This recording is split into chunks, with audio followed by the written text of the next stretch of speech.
Now what you're about to see is my very first drive in a Tesla refresh model, also known as a Highlander.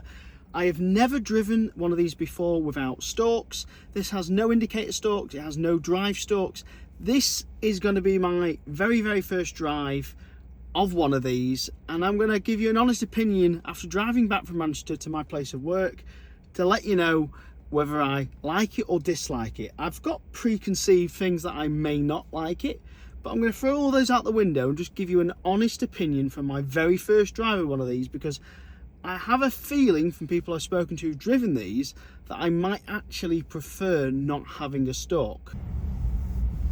Oh, I just went for an indicator. It's not indicating for me, so let me indicate right.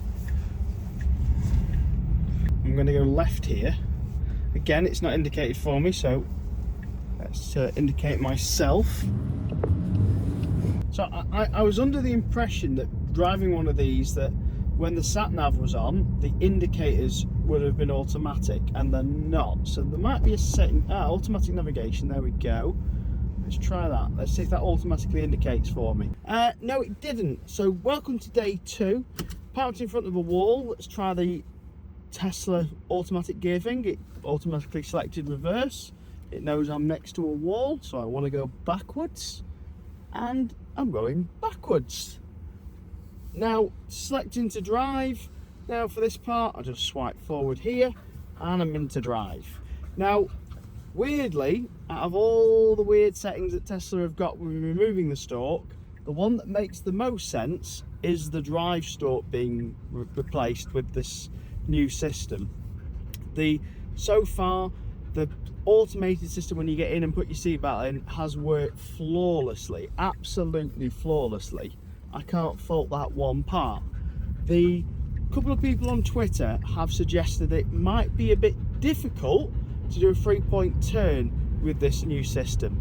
I can tell you now, it's not. It's no different than if you had a standard drive shift in the middle. So basically, if you had a normal automatic car and you were selecting you're selecting reverse, drive, neutral in a normal car, it's exactly the same speed it would take you to, do a 3-point turn in that car. It might be marginally slower if you've got a Tesla Model 3 with a paddle at the moment, where you select it with a stalk.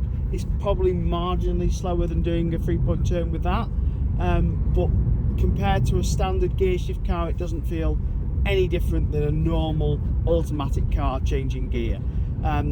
You can, if you don't want to use the screen, there's some options up here. You press the where the hazard light is, and there is a couple of drive, park, neutral buttons, physical buttons that you can press up there if you don't like using the screen. But the screens work perfectly for me. You drag it into reverse, you drag it into drive, and 99% of the time you'll be parked next to a wall, front or back, or a car will be front or back, and it will automatically select the right gear for you. Now it will default to drive all the time. So this morning there was no car in front of me, there was no car behind me, and the car defaulted to drive because it assumes you're going to want to go forward all the time. Now indicator wise, how do I feel about it on day 2? The muscle memory in my fingers is getting more used to. I already know without even looking, top is right, bottom is left. That's become absolute muscle memory for me now. The wiper stalk all cars have got automatic wipers. The joke is, apart from Tesla, who decided not to fit the sensor for it, but the software version that this car recently had, and my Tesla as well, is probably one of the best on the automatic wipers it's been yet. In fact, so far today, it's worked flawlessly. Yesterday when I picked it up from Tesla, it had a small little hiccup where it didn't work for a second, but today it's been absolutely fine. In fact, it's just come on then, a little tiny bit of rain came on and it came on perfectly. So it's been flawless today. I've got no problems with the wipers. Other buttons on the steering wheel, which I like, and I discovered just today, I live near a small country roads, so often you have to flash oncoming traffic to come to signal that it's clear for them to go. And I thought, how do I do that? I've got no stalk to flash my lights. Tesla thought about this. They've actually placed the button on your steering wheel for flashing your lights, and that's literally what that button's for. It literally flashes your lights. Obviously, on a dark night when you've got high beams on, it will select high beams and turn high beams off. But for the process of flashing people, you can physically just press it once and it will flash the lights as if you're in a normal car. Now, I did do a couple of roundabouts today, and I did have some problems where I felt that I was making a conscious effort to try and indicate. I want to know how I go on in a couple more days when I've got more used to it. I might find that it doesn't bother me, but today it did bother me. It physically bothered me being on a roundabout and the steering wheel pointing completely the wrong way for how I wanted to indicate. So join me on day 3. Day 3, I want to talk about this rear screen, because you can move the fan speeds at the back now. You can change the fan speeds at the back, speed them up, slow them down. You can also access the heated seats in the back, so you can turn the heated seats off and on the back. Now, if you had a car seat in the back of this seat on the left behind the passenger, you can now adjust the passenger seat by this button here, which means that you can get it out of the way so you can film the screen at the back when you're doing this. But it also, you have access to the music selection, you have access to Netflix and YouTube and games and Twitch. You've got access to the game store and some other little display settings. But in this display settings, you can connect your own Bluetooth headphones, which means that if you want to listen to music in the back or play a game in the back or listen to Netflix and watch a YouTube video, you can do that without listening to the music through the normal car speakers. Which means the driver can carry on doing what he's doing without listening to the kids' movie in the back. That, I think, is a really nice addition. And you've still got 2 USB-C ports at the bottom here. Join me on day 4 today. I've kind of changed my mind a little bit on the indicators. If you remember, initially I said they were just different and I was getting used to them. I've hit a couple of roundabouts the other day, which were a little bit more of a turn. And I'm going to do one of those roundabouts in a minute. I'll cut back to that footage in a minute when I get to that roundabout. But when I got to this roundabout, there's a road near me where there's a one-way street where I have to basically do a complete U-turn. And when you do that U-turn on that roundabout, the steering wheel is pointed in the wrong direction for indicating. Now, normally, when you're coming off a roundabout, that steering wheel comes back to where you need it to be for indicating off. So it's all right entering the roundabout, it's perfect. So when you're coming off to indicate left off, the steering wheel was up here for the indicator, which meant that it just didn't feel naturally in the right place. Now, just then, that was another small indicator mistake on my part, and this is mainly because I'm talking to the camera, so I'm slightly distracted than I am normally. But if you haven't pre-thought about indicating, and you did what I just did, which is kind of technically wrong for driving, which is you haven't indicated before you got to the turning, and you're indicating late, the steering wheel can sometimes be in the wrong place. Like now, I mean, I'm going to go left here, so I've already pre-indicated left now, and I'm ready to go. So you need to be kind of like a proper driver. You need to sort of actually drive the way you were taught during your driving lessons and indicate before a junction, rather than actually on the junction when you've half turned the wheel, which is one thing you're not supposed to do. So I'm a little bit naughty there, so ignore me on that one. But when we get to this roundabout, you'll see that the steering wheel is unnaturally in the wrong place. Now, I did speak to some people who drive these more often than me, and they said that you do kind of get used to the fact that the steering wheel will always be pointed up. So the indicators will always be at the top of the steering wheel as you want to indicate to come off. So I'm going to kind of preempt that. But could you live with one of these every day if you lived in, say, somewhere like Milton Keynes that's got loads of roundabouts? Here's this roundabout where I always have a problem with. So indicating, right, we're going all the way around this roundabout and coming back on ourselves because of the one-way street that I've just come out of there. So all the way around to the right, and he said, the other guy said that the steering wheel will be pointed up when I want to exit. So let's have a quick look.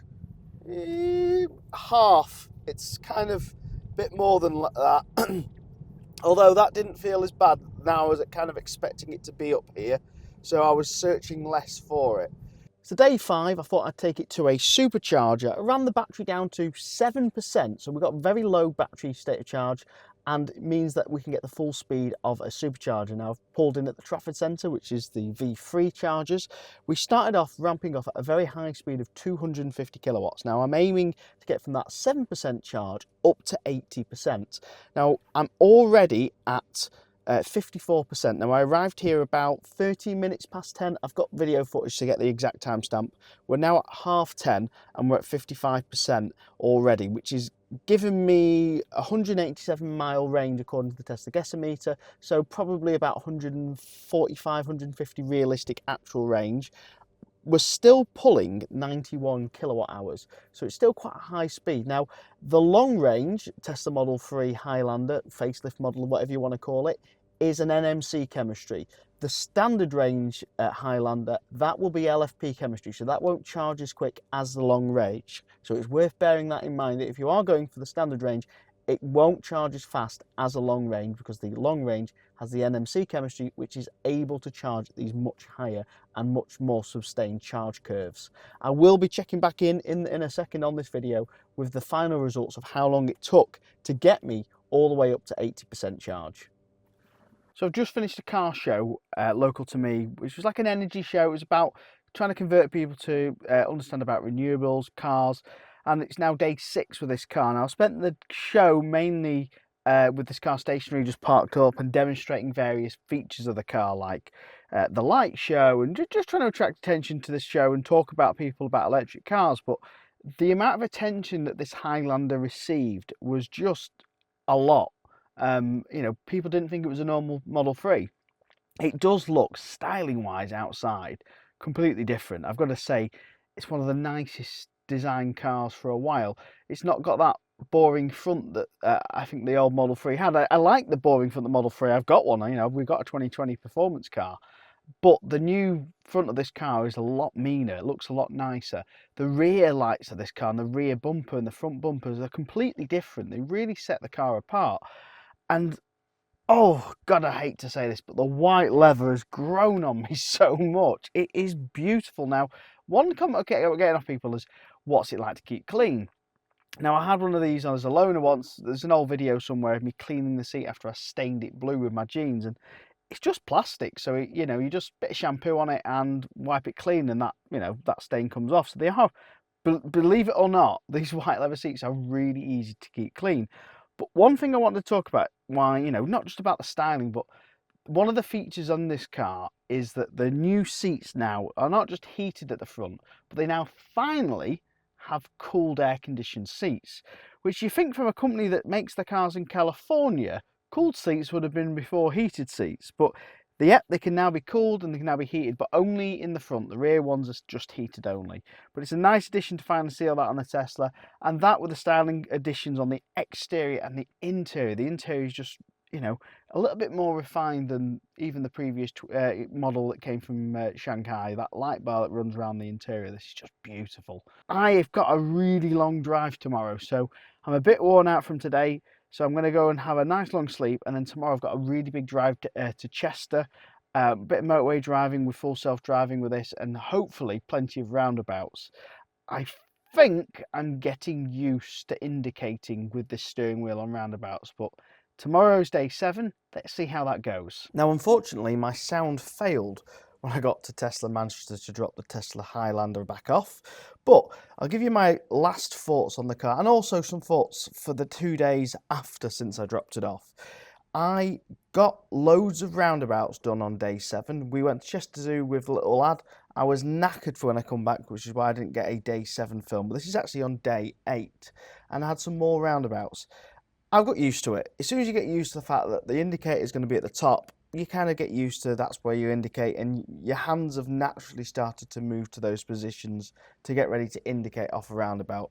For everyday driving on the motorway, it's absolutely perfect. I can see why the Americans have no problem with it. I can see why some Brits think there's a problem with it, but let's be honest, if we started off with indicators on the steering wheel and then Tesla invented a stalk, we'd all be moaning about how the stalk feels wrong compared to the steering wheel. It's just that we're used to a stalk, so it feels more natural. But after driving this for 8 days, I can completely see there's actually no problem with it. It's just a different way of indicating. And in fact, on the way home in the Zoe, after driving this car from Tesla, I started pressing buttons on the steering wheel to indicate.